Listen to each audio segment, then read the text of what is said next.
आप सभी मित्रों का अपना अखंड भारत प्लेटफॉर्म पे स्वागत है। सभी श्रोताजन कृपया ध्यान दीजिए। सामाजिक समाज कह सकते हैं भारतीय समाज एवं सामाजिक न्याय, जैसा कि आप सब जानते हैं, इसी के अंतर्गत सारे लेक्चर कवर किए जा रहे हैं। यहाँ पर काफ़ी विशेष पॉइंट तथ्य यहाँ पर उपलब्ध कराए गए हैं सभी नागरिकों के लिए, सभी छात्रों के लिए, सभी मित्रों के लिए, सभी वर्ग के लिए। तो यहाँ पर आज का लेक्चर आधारित है भारत में अनुसूचित जनजातियों के संरक्षण और बेहतरी, कह सकते हैं बेहतरी के लिए तंत्र, विधि, संस्थाएं और उनका निकाय। तो जानिए इसके बारे में। सबसे पहले यहाँ पर बात होगी अनुसूचित जातियों के बारे में, और यहाँ पे अनुसूचित जातियों हेतु भारत में संवैधानिक संरक्षण एवं प्रावधान की बात होगी, और यहाँ पर बताया जाएगा अनुसूचित जातियों की परिभाषा और विदेशी विनिर्दिष्ट यहाँ पे किया जाएगा सभी के लिए। तो आइए अनेक टॉपिकों पर यहाँ पे बात होगी, विशेष जो मेन पॉइंट जुड़ेगा यहाँ से बनेगा उसे कवर किया जाएगा। तो आइए बताते हैं। सबसे पहले यहाँ पर देखिए अनुसूचित जनजातीय, इस पर बात करते हैं। तो क्या है अनुसूचित जनजातीय? तो यहाँ पे भारत में अनुसूचित जनजातियां जिन्हें आदिवासी मूल निवासी कह सकते हैं, आदिवासी कहा जाता है, मूल निवासी भी कह सकते हैं। तो यहाँ पे केंद्रीय उत्तर पूर्व तथा दक्षिण भारत में फैले हुए हैं। तो यहाँ पे दक्षिण भारत के क्षेत्रों में फैले हुए हैं ज़्यादातर। तो यहाँ पे पहले मुगलों तथा उनके बाद ब्रिटिश आगमन के कारण ये जातियां सामाजिक व भौगोलिक रूप से अलग थलग पड़ गईं। ये जातीय विभिन्न प्रकार की भाषाएं बोलते थे, ये सब। और यहाँ पे धार्मिक रूप से सभी एक पृथक थे, अलग अलग हो चुके थे। अब यहीं पर इनमें से कुछ ने जीवन कह सकते हैं, जीवन नहीं, यहाँ पे जीववाद होगा। तो यहाँ पे इनमें से कुछ ने जीववाद, कुछ ने हिंदू, कुछ ने इस्लाम एवं कुछ ने ईसाई धर्म अपना लिया। तो यहाँ पे इन सभी जातियों ने। अब यहीं पे अधिकांश जनजातियों की सामाजिक रीतियों के कारण इन्हें हिंदू जनसंख्या की मुख्य धारा से नहीं जोड़ा जा सका। भारतीय जनजातीय समूह सामुदायिक रूप से संपत्ति के मालिक होते थे और व्यक्तिगत तौर पर किसी भी संपत्ति के मालिक नहीं होते थे। और यहाँ पर भारत में कुछ प्रमुख जनजातियां, यहाँ पे अंडमानिज और बोंडो और मारो हैं जाति, और भील जाति है, और चकमा जाति है, नागा जाति है, और यहाँ पे संथाल हैं, गौंड हैं, बैंगा है, और लेपचा है, और जारवा है, और निकोबारिज है। तो ये सब शामिल है। तो यहाँ पर बात हुआ सबसे पहले अनुसूचित जनजातियों की बात हुई। अब आइए यहाँ पर, इतना क्लियर हुआ। अब यहाँ पर आगे आइए। तो यहाँ से अनुसूचित जनजातियों हेतु भारत में संवैधानिक संरक्षण एवं प्रावधान के बारे में समझिए। तो जानिए इसमें प्रावधान क्या है, तो ध्यान दीजिए। तो यहाँ पर पहले भाग ए, पार्ट ए, तो इसमें जो है अनुसूचित जनजातियों की परिभाषा है। तो परिभाषा में क्या है, तो अनुच्छेद जो है, अनुच्छेद 342 में इनकी परिभाषा है। क्या परिभाषा? तो यहाँ पे अनुसूचित जनजातीय परिभाषा है, दिया गया है। तो किसमें है, तो अनुच्छेद 342 में शामिल है। फिर वहीं पे अनुच्छेद 366 है, भाग नंबर 25 में अनुच्छेद की। तो इसमें शामिल क्या है परिभाषा में, तो अनुसूचित जनजातियों की परिभाषा है। किसकी? इसमें जो है अनुसूचित जनजातियों की परिभाषा, अर्थात यहाँ पे पहले अनुसूचित जनजातीय और फिर इसके बाद अनुसूचित जनजातियों की परिभाषा। तो यहाँ पे एससी, एसटी और अन्य पिछड़ा वर्ग सभी शामिल हैं। तो यहाँ पे 2 अनुच्छेद हो गया। तो ये पहले स्टेप में आएंगे, तो अनुसूचित जनजातियों की परिभाषा में। अब यहीं पे भाग पार्ट नंबर बी, जो पार्ट नंबर 20 में है, वो है आर्थिक, सामाजिक व सार्वजनिक रोजगार या कहें लोक नियोजन से जुड़े संरक्षण है, भाग पार्ट नंबर बी में। तो इसमें अनुच्छेद है, अनुच्छेद 300 अनुच्छेद पहले यहाँ पे बता दें। पहला अनुच्छेद जो इसमें शामिल है अनुच्छेद 46वां अनुच्छेद। तो इसमें क्या है प्रावधान? तो इसमें प्रावधान है अनुसूचित जाति और जनजाति व दुर्बल वर्गों के सैद्धांतिक व आर्थिक हितों की रक्षा शामिल है। तो किसमें? अनुच्छेद 46 में। अब यहीं पे अनुच्छेद 335 में प्रावधान दिया गया है। 335 का कहना है सेवाओं व पदों पर अनुसूचित जाति या जनजाति के दावे शामिल हैं। तो किसमें शामिल है?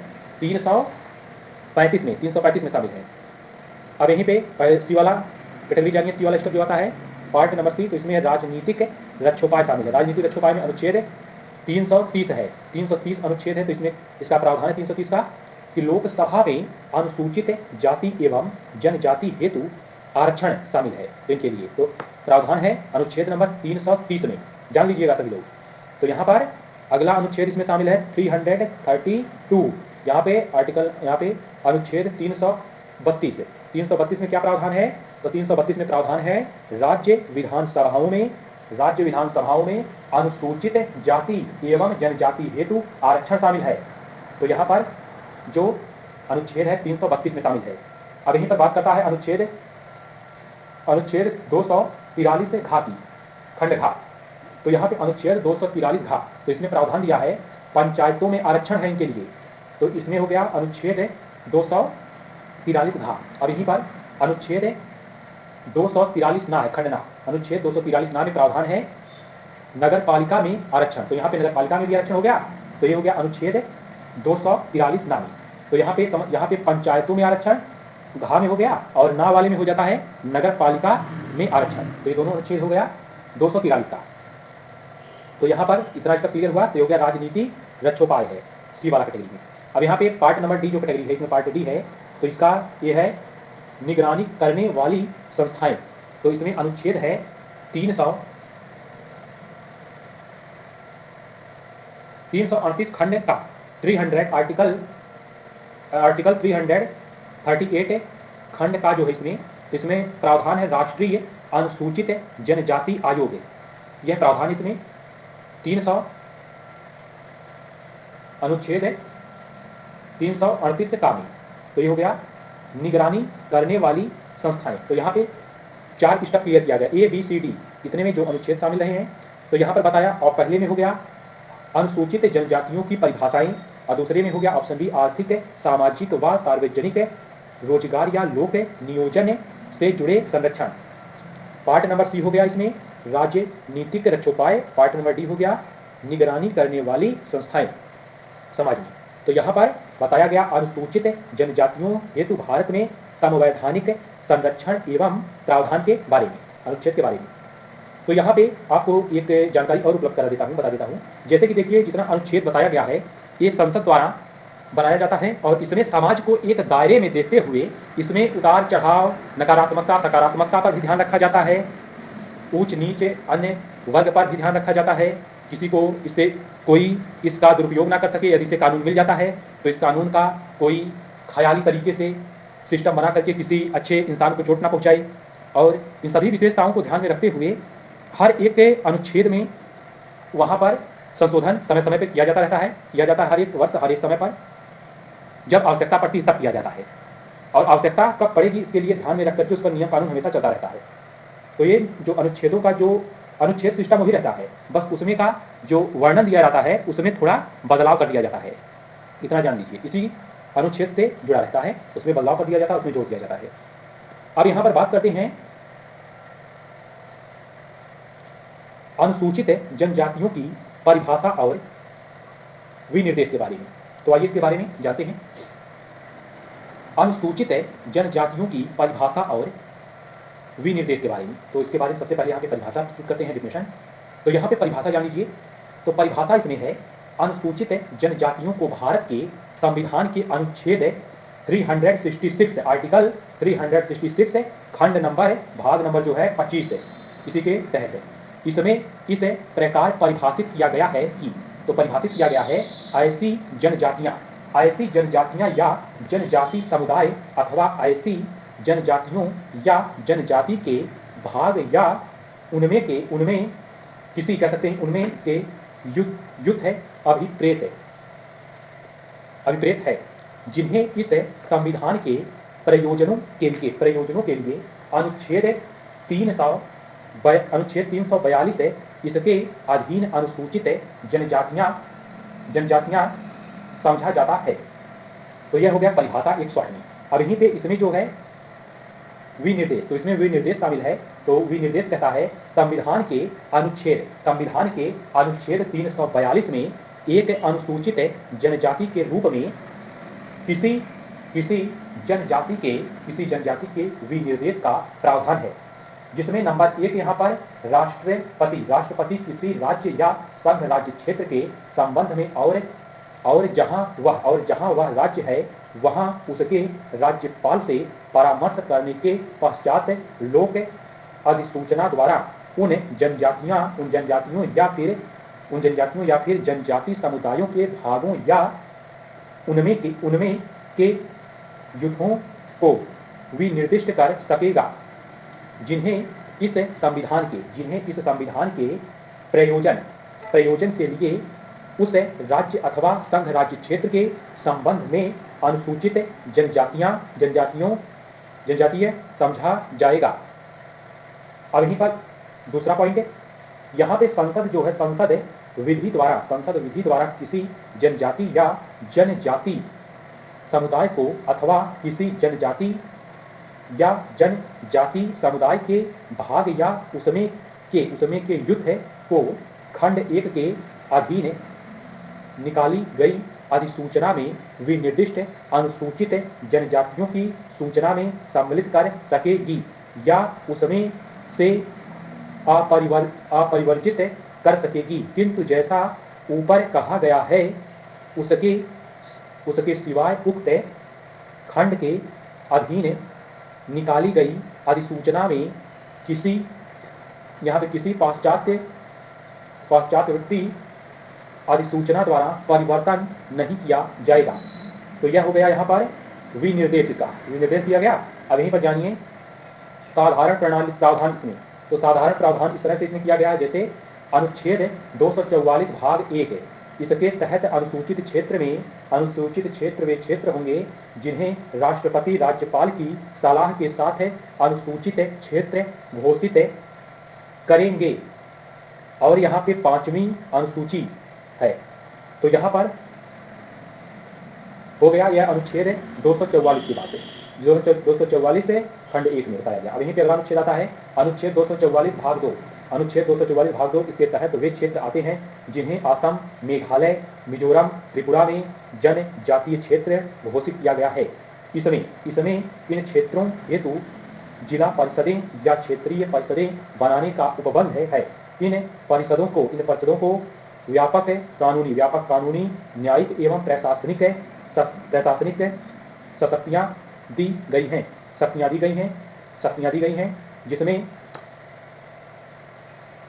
छठवीं अनुसूची शामिल है। छठवीं अनुसूची के तहत तो ये हो जाता है अनुच्छेद 244 भाग 2 की बात हुई। अब यहीं पे अनुच्छेद जो है, सबसे पहले यहाँ पे अनुच्छेद है संविधान के अनुच्छेद 275 भाग 1 का बात करते हैं पहले। तो यहाँ पे संविधान के अनुच्छेद 275 भाग 1 के प्रावधान उपबंध के अधीन अनुदान। तो इसमें 275 भाग 1 के पहले उपबंध में अनुसूचित जनजातियों के कल्याण को बढ़ावा देने हेतु तथा अनुसूचित क्षेत्रों के प्रशासन का स्तर बढ़ाने हेतु विशेष आर्थिक मदद का उल्लेख है। तो ये हो गया अनुच्छेद 275 भाग 1। तो यहाँ पे अगला अनुच्छेद है अनुच्छेद 3 आर्टिकल 339 में अनुसूचित क्षेत्रों के प्रशासन और अनुसूचित जनजातियों के कल्याण के बारे में यहाँ पे संघ का निर्माण शामिल है। और यहाँ पे ये हो गया अनुच्छेद 339। तो यहाँ पे मध्य प्रदेश, झारखंड, ओडिशा व छत्तीसगढ़ में जनजातियों के कल्याण हेतु जनजाति कल्याण मंत्री की नियुक्ति का भी प्रावधान है अनुच्छेद 164 में। तो यहाँ पर इतना अनुच्छेद क्लियर किया गया, बताया गया। तो ये हो गया साधारण प्रावधान। तो इस तरह से यहाँ पे परिभाषा दिया गया विनिर्दिष्ट, यहाँ पे विनिर्देशित किया भी गया। और ये हो गया यहाँ पे टॉपिक अनुसूचित जनजातियों की परिभाषा और विनिर्देश की बात हुई। अब यहीं पर बात करते हैं, अब आइए यहाँ पर बताते हैं आगे। जैसा कि जानिए अनुसूचित जनजाति घोषित करने की प्रक्रिया के बारे में। तो यहाँ पे अनुसूचित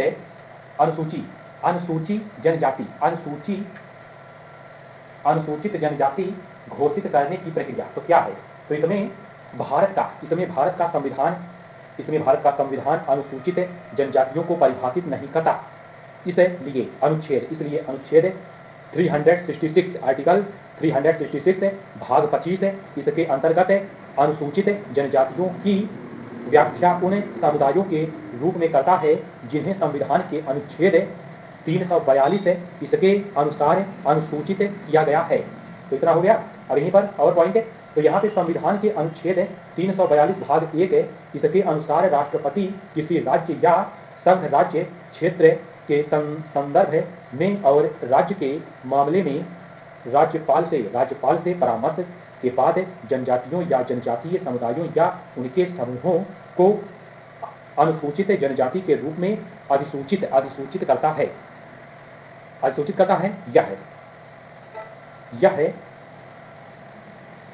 यह राज्य क्षेत्र में इन समुदायों को उनके लिए संविधान कह सकते हैं। यहाँ पर यह जो है यह अनुच्छेद सबसे पहले आप देखिए, सुनिए, यहाँ पे ध्यान दीजिए।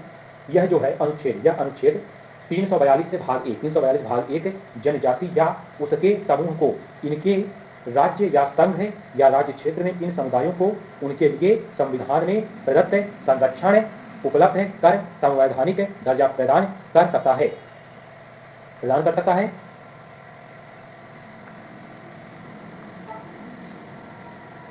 अब यही बात पॉइंट है। अनुसूचित जातियों और जनजातियों की सूची राज्य विशेष के बारे में है। यह आवश्यक नहीं है कि किसी एक राज्य में अनुसूचित जाति जनजाति घोषित समुदाय को दूसरे राज्य में भी अनुसूचित जाति या जनजाति माना ही जाए। तो यहाँ पर अनुसूचित जनजातियों के समुदाय की मुख्य विशेषताएं निश्चित हैं। जैसे पॉइंट, तो यहाँ पर जैसे आदिम लक्षण या आदिम विशेषताओं के संकेत, पॉइंट भौगोलिक अलगाव और पॉइंट विशिष्ट संस्कृति और पॉइंट बाहरी समुदाय के साथ सार्वजनिक संपर्क से बचना और पॉइंट यहाँ पे आर्थिक रूप से पिछड़ापन, ये सब शामिल रहेगा। तो यहाँ पर बताया गया अनुसूचित जनजाति घोषित करने की प्रक्रिया के बारे में। अब यहीं पर बात करेंगे। अब यहाँ पर जानिए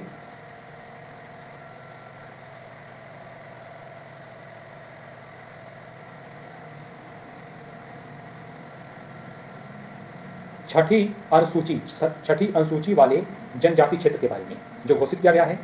तो यहाँ पे छठी अनुसूची वाले जनजाति क्षेत्र। तो यहाँ पर संविधान के अनुच्छेद 244 भाग 2, तो छठी अनुसूची है ये, छठी अनुसूची। तो इसके संविधान के अनुच्छेद 244 भाग 2 इसके तहत असम, मेघालय, त्रिपुरा और मिजोरम के जनजाति क्षेत्रों में स्वायत्त जिलों को पहचान की गई है। इन स्वायत्त जिलों में भी स्वायत्त क्षेत्रों की पहचान का प्रावधान किया गया है। अर्थात ऐसे क्षेत्र जहां छठी अनुसूची के प्रावधान लागू होते हैं जनजाति क्षेत्र के रूप में जाने जाते हैं। और यहाँ पर इन क्षेत्रीय परिषदों को जिले में प्राथमिक विद्यालयों और औषधालयों, बाजारों और पोखरों और नौकाओं और मत्स्य क्षेत्रों और सड़कों और भूतल परिवहन और जल मार्गों की स्थापना और निर्माण और प्रबंधन के संबंध में राज्यपाल की मंजूरी से नियम बनाने का अधिकार दिया गया है। असम के उत्तरी कछार पर्वतीय इलाकों और कार्बी आंगलोग की स्वायत्त परिषदों को माध्यमिक शिक्षा और कृषि, सामाजिक सुरक्षा और सामाजिक बीमा और सार्वजनिक स्वास्थ्य और सफाई एवं लघु सिंचाई आदि क्षेत्रों के संबंध में भी कानून बनाने के अतिरिक्त अधिकार दिए गए हैं। और यहाँ पर क्षेत्रीय परिषदों को कुछ अपराधों और मुकदमों की सुनवाई के लिए नागरिक प्रक्रिया संहिता जिसे यहाँ पे CPC कहते हैं, तो इस संहिता के तहत और आपराधिक प्रक्रिया संहिता जिसे CRPC के तहत अधिकार दिए गए हैं, इन्हें अपने क्षेत्र में राजस्व और कर एकत्र करने के लिए राजस्व प्राधिकरण के अधिकार और प्राकृतिक संसाधनों के नियमन और प्रबंधन के लिए अन्य अधिकार भी दिए गए हैं। यह हो जाता है यहाँ पर समझा गया छठी अनुसूची वाले जनजाति क्षेत्र के बारे में। और इसके पहले यहाँ पर बताया गया अनुसूचित जनजाति घोषित करने की प्रक्रिया के बारे में बताया गया। और यहाँ पर समझा गया अनुसूचित जनजातियों की परिभाषा और विनिर्देश के बारे में, जो संविधान के द्वारा दिया गया था निर्देश, उसके बारे में बताया गया। और यहाँ पर इससे पहले यहाँ पर बताया हमने पंचायत अधिनियम की बात हुई। पंचायत अधिनियम जिसे कह सकते हैं 1996 में एक्ट पारित किया गया था। और इसके पहले यहाँ पे बताया गया